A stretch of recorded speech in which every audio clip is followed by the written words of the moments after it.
good to see you, Liam. First of all, where do you think you're at with a few days to go before the kick-off? Where are we at? I think we've instilled some really good behaviours, habits, some cultural aspects that I think are really important foundation-wise going forward. Introduced a lot of new work for the lads, which naturally I think will take time, but they're in a good spot. I think they're really bought in, they're working hard. I think you see, especially it's pleasing last weekend to see some of the progress from the initial weeks of pre-season, but we're good to go. Can't wait. That was going to be one of my questions. What's more important, behaviours or hard work? I think one is the other, right? I think the hard work is a result of having excellent behaviours, which we put that. I think the lads have been great for that. I think, of course, we came in, we framed it. I think it's the most important thing. I think it, on a tough day, I think it keeps you competitive. It keeps you in there. I think, and on a in a good moment, I think it keeps you grounded. Staying humble. So I think.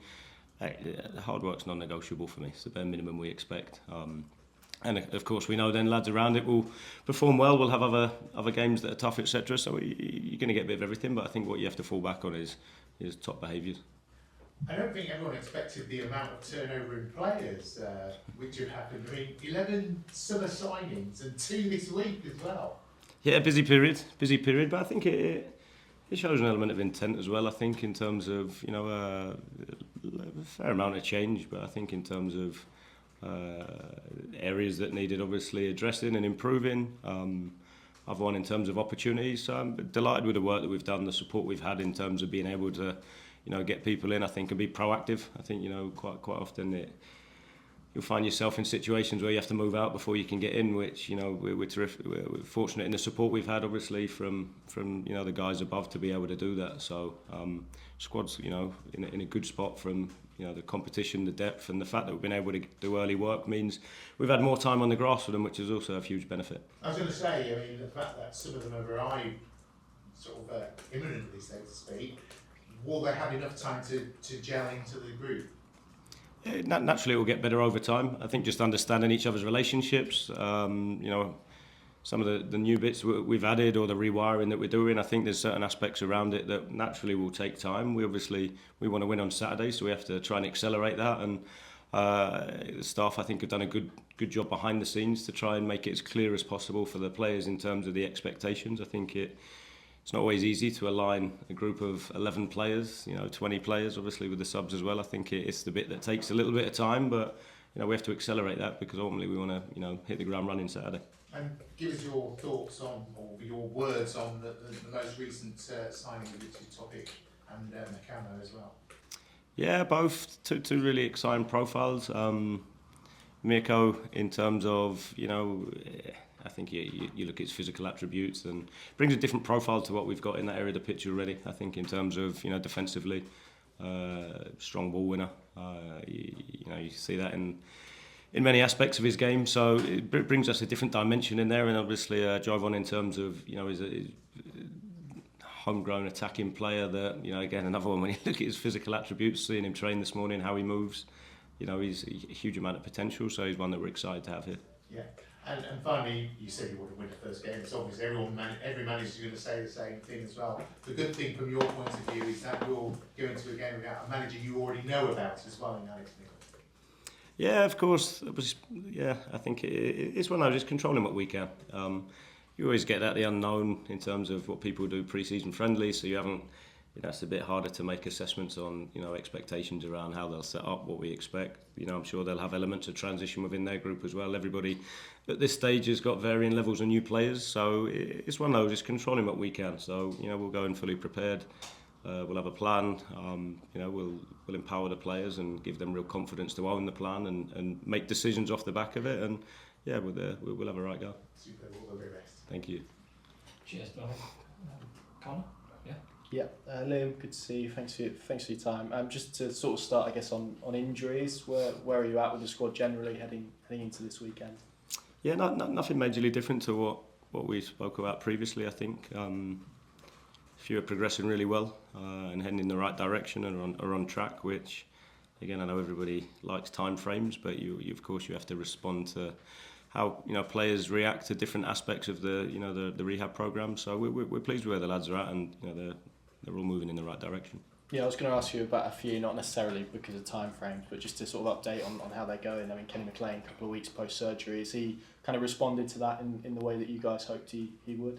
Yeah, very well. Yeah, really well. So he's progressed nicely. So again, he's on track for the initial time frames that we were hoping for. So yeah, he's in a good spot. He brings a huge amount behind the scenes as well that you don't always see come game day or training wise, but he's out there. He's extremely vocal. So he brings a much needed voice, I think, to the change room as well. Lisu Mahov as well. Whereabouts is he in terms of recovery and building back into the group? Yeah, again, similarly, he's out on the grass. He's building up. He's still a few weeks away, but he's definitely moving in the right direction. And yeah, you see him. He looks in a good spot mentally as well, which I think is important for the lads on their return to play. I think making sure that they feel like footballers and that they're around the group and a part of it's equally important. One I did want to ask you about was Emanuel Ado, who obviously we saw at the start of pre-season. I think there was a bit of a groin issue in the Netherlands. Is that cleared up now, or is he still kind of working his way back? Still working his way back, yeah. Still working his way back from that one. Cool. Obviously, with Kenny out, there'll be a need to pick someone else to be the on-pitch captain on Saturday. Have you made a choice? I have, yes. Yeah. Yeah, you'll see. Are we able to? You'll see on Saturday. We'll see. Okay. Yeah. In terms of how that's selected, because all coaches do it differently. Some of them involve the players, some of them go down the coaching route. What's been your approach to that? Obviously, I'm sure Kenny's been consulted as well. It'd be my decision ultimately. I think that's the most important bit. Kenny will remain as captain, and we'll obviously have you'll find out on Saturday. When Kenny's not available, who steps in when he's not available. And are you one of these coaches that likes to build almost like a leadership group as opposed to sort of individuals? Yeah, we will do. We will do. I think it is still. Even Saturday is different for me. I've obviously had 6 weeks with the players, but you do a game, you do training, but when you play for 3 points in front of 25,000-30,000 people, it's a completely different experience and a different pressure. And it'd be good for me to learn about the lads that way. And I think what you then need is we need leaders, definitely, and that. For me, the strength comes in leading from numbers. So I think in terms of a leadership group, how we work, we'll definitely create that. But that's something I think, rather than just throw it together, I think it's something that it's really important to us. And we have to get the right people, the right blend, the right characters, the right coverage of the group. I think it's hugely important. So it's definitely something that we'll look to establish and create, and that will go from strength to strength as the season goes on. Yeah, and I guess that's important because particularly I know fans focus on it a lot, and probably us guys do as well, in terms of actually physically who's wearing the armband, but it's bigger than that, isn't it? It's about creating, as you say a few times, a culture where that leadership is present within it, I suppose, from your perspective. Yeah, definitely. And it comes back to the culture around the collective accountability. It's not just on me. I think I'm not an egomaniac. It's not about me driving everything and what I say goes. I think it's the collective of staff, players, them driving it as much as we do, them holding us to account, we hold them to account. I think it's that we've all got the same goal across the club, so it's that collective approach to really push standards and really push high performance. And when you look at it, a leadership group is a part of that, and only helps facilitate and support driving the standards even higher. So yeah, it's definitely something that will be an integral part that we do. You obviously spoke a minute ago about the two new arrivals. I mean, on Mirko in particular, you may or may not be aware, but defensive midfield is an area that I think the fan base has looked at for a long period of time, and really wanted somebody in. You mentioned his physical attributes, and is it just about, as you said earlier, that different profile to what you've already got in the building, and did you sort of come in and identify that as maybe an area where you probably needed a different sort of profile in? Yeah, there's some really good discussions, behind the scenes around what goes into the correct squad balance. I think that's really important. I think when you look at, building a competitive team, I think you need different profiles, and you need you need players in certain positions to complement each other's strengths and weaknesses. And it was an area that we, and to be fair, I think we've got some super talented ball playing competitive midfielders, but when we talk around super strengths, I think, when you look at Mirko, his defensive attributes is one of those. So it's something that definitely adds, to the profile that we've got in that area. And of course, as we've got now, is competition. So it's, of course, there's an element that everybody has to, step up and deliver, but it gives us the scope and the flexibility, game to game, to look at what profiles do we need, what types do we need, while still, staying clear on our identity and not changing every single game. But it gives us that option to, to be able to tweak things. And with Jovin, what is it in particular about him at League One level and the breakthrough that he had at Lincoln that really attracted you guys to him? Because he's played a multitude of positions as well across that front line. Yeah, I think if you look at his, he was a good goal return last year for where he's at in his career. I think, knowing League One as well, it's not an easy thing to do. I think then if you look at the types of goals, you look at his qualities that he's got, they're not easy. You can't develop some of the things he's got. You see him this morning, his power and his pace, his directness, ball carrying for someone of his size is excellent. So, and there's, of course, naturally, he's lots to work on, lots to do. That's our job to coach him, his job to learn it and be all in on trying to become the best version of him. But he's someone that's, again, slightly different to what we've got, higher up the pitch as well. You mentioned competition earlier, versatility as well, particularly in those attacking players. Is that an attribute that's been important to you? Because you've got now a lot of players that can play in a multitude of positions across that front line. I guess it strengthens your options as a coach with setups and sort of adapting to different opponents and whatnot. Yeah, and I like that. I think, of course, you need certain specialists in certain areas, but I like the fact that I think it's, a few years ago when they changed to being able to make 5 subs, I think it's a huge impact on games now. How you can, be quite aggressive with it, make multiple changes and, change the flow, the feeling of a game depending on who you bring on. So, yeah, the fact we've got different profiles, with the ball, without the ball, physically, technically different types in terms of strengths. It only helps us in terms of, game to game, but also in game changes. I was going to ask you about physicality as well. You mentioned it earlier. Has that been conscious in terms of adding that level of physicality into the squad? Is that an area that you sort of looked at and felt Norwich were a little bit short with last season, I suppose? Yeah, I think it's one of those. Of course, it's not a complete fluke that we've gone in and brought in a little bit more physicality, but at the same point, I think the drivers have still been in terms of bringing in good footballers. I think that's first and foremost what we want to work with, and I think it's then trying to find the right blend and balance of, having some small, extremely technical, talented players. What do you need to then go with that to be competitive? And as everybody knows, set piece is a huge part of the game. It helps strengthen us in that area as well, which is equally important. But yeah, I think it's one of those we've got a real good blend of.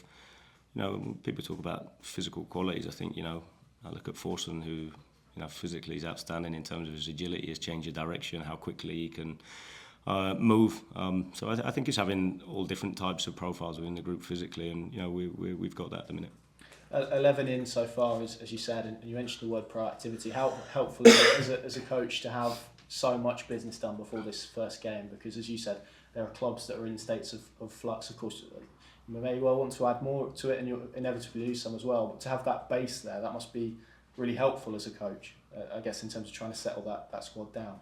Definitely. I think sometimes you can rush and do too much just for the sake of trying to be proactive, but it doesn't feel like that. It's felt like we've done it.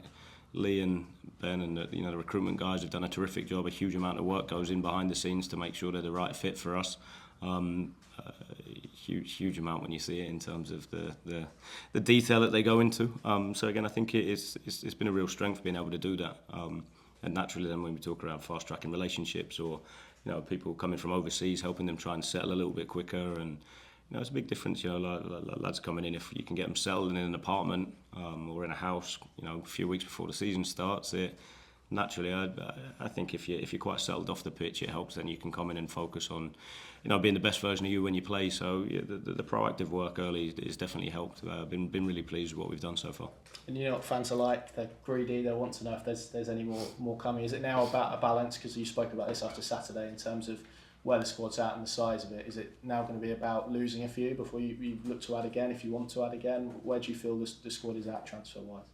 Yeah, we're a little bit heavy numbers wise, so we know a consequence of that is will be players wanting minutes that potentially won't get them. So again, I think that's where there's conversations behind the scenes around potentially being completely transparent and honest with people, and being quite clear where they're at and what it looks like. I think it then allows for them to explore opportunities, and at the same point us in terms of, like I said, we are a little bit heavy number wise. So I think it's one of those. I'm not going to commit to any numbers or what's going to happen in the future, because until something's definite, it's all speculation. But whilst people are here, as long as they work hard, as long as they show respect, as long as they do things properly, then that'll be reciprocated, because ultimately they're under contract. So we'll look after people, we'll do things properly, and And then we'll see what happens. That was sort of going to be my next question. You kind of touched upon it there in terms of you've spoken a lot about culture building and the importance of togetherness since you've been here. When you've got such a big group and there's maybe a little bit of uncertainty from some within that, and I'm sure you're going to have to make tough decisions again on Saturday in terms of maybe who's not involved rather than who is involved. How do you protect that culture within that? Because as you said, there's a lot of factors within there that I'm sure are going through players' minds at the moment as well. I think clarity for everybody. I think, it laying down references and being totally upfront, honest, straight, which unfortunately doesn't always happen in today's world. I think being able to sit with a player and set expectations, be clear.